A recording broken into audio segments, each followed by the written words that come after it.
Hi everyone, I'm Laura and today I'm here to talk to you about Legends and Lattes. I finally had the chance to listen to this on audiobook. I will admit that I've heard a lot of things online. Obviously, anyone who's been around social media or the internet in the past few years has heard about this book, and I was frankly a little afraid that I might be let down because there was so much hype about it. And so I could basically put it off. I thought about picking a book up a few times when I was at the stores, but honestly, I didn't really like the cover. And without knowing if I really would enjoy the book, I didn't want to buy something that I didn't like the cover of. And so I was really actually happy when I saw that the audiobook was on Everend, and so this seemed like the perfect season to finally pick it up, and I liked it a lot. So if for whatever reason you're unaware of what the plot of Legends and Lattes is, it's a cozy fantasy book, and Viv is an orc warrior who basically realizes that most people who are orc warriors, they basically die a bloody death in battle, and she does not want that to be her future.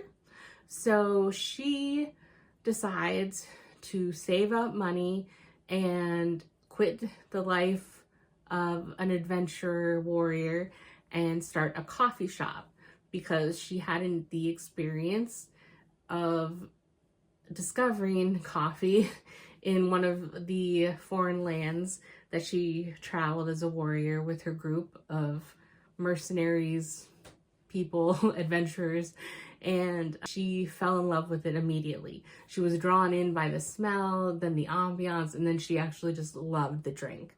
So she does a lot of research, and she, checks out with like ley lines that are supposed to bring good luck, and she uses some little instrument thing to figure out. She settles on a town, and then she walks basically the town with this little contraption that's supposed to tug her to like the perfect location for her shop. And so she basically finds a rundown empty building, and she tracks down the owner, and she decides that she was going to have a shop there. And so she secures the property, and then she meets a carpenter that's at Cal, and he's a hob. I'm not exactly sure what that means, but apparently he's kind of a species that is not many people interact with, and so she kind of feels a kindred spirit in him. He's a gruff individual, but he's very fastidious with his work, and he turns out to be a really true friend to Viv, and he helps her basically renovate the entire building into the coffee shop of her dreams. And she tries to win him over, and it's really funny because I'm not a big coffee person. I like coffee ice cream, but basically the drink itself, you have to have so much flavor and sugar in there that it's more junk than actual coffee for me to drink it.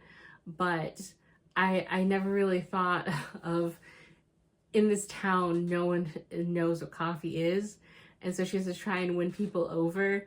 And so when Cal, for example, keeps calling it like hot bean water, it's just really funny. So she goes on and she hires Tandri to be a worker in her shop. And then she ends up meeting her neighbor across the street, who I believe her name is Lainey. And then you do see some of her former companions, Galena and Rune, Tavis and Fennis. Sorry, I had to look at the notes just to see, because this is an audiobook. I don't have a physical book where I can look at the names to make sure I'm saying them correctly.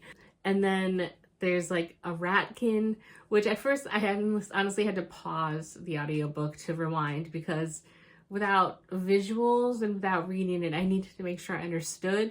So I'm assuming it's kind of like a larger like rat race of beings, but because they talk about whiskers and paws and stuff.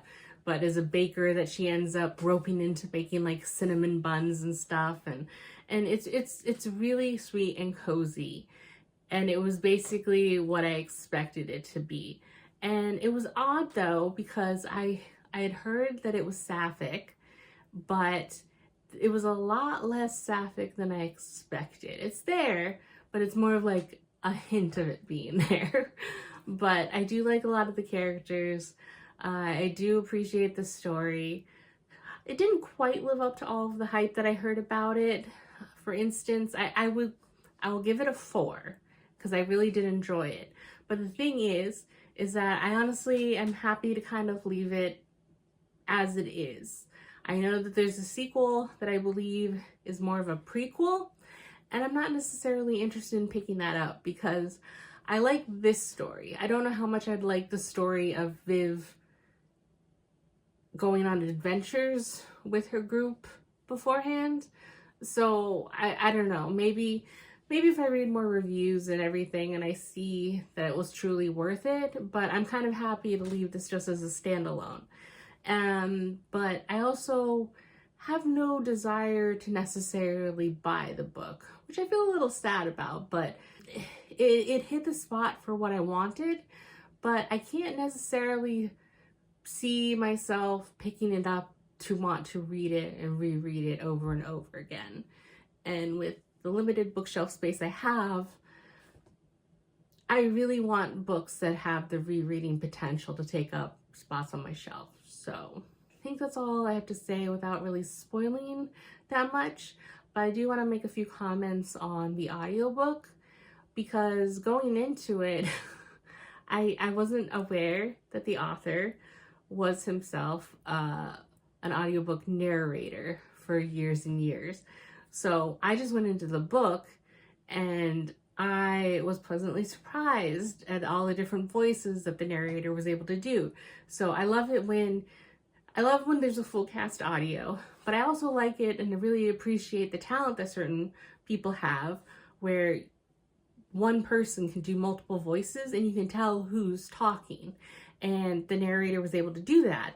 And so after the book finished, that's when I looked and I saw, oh wait, the author is a narrator. And I looked more into that and saw like, oh, so he's done this a long time. Oh, that explains why it was so good, because he's done this as a living. And so I would highly, highly recommend the audiobook to anyone who is interested, because it was definitely very well done. So Legends and Lattes, overall very good. I'm very happy I read it. It hit the spot perfectly for what I wanted it to be, but not one of my all-time favorites, and I will give it a 4. That's all I have to say in this video, and I will see you in the next one. Bye!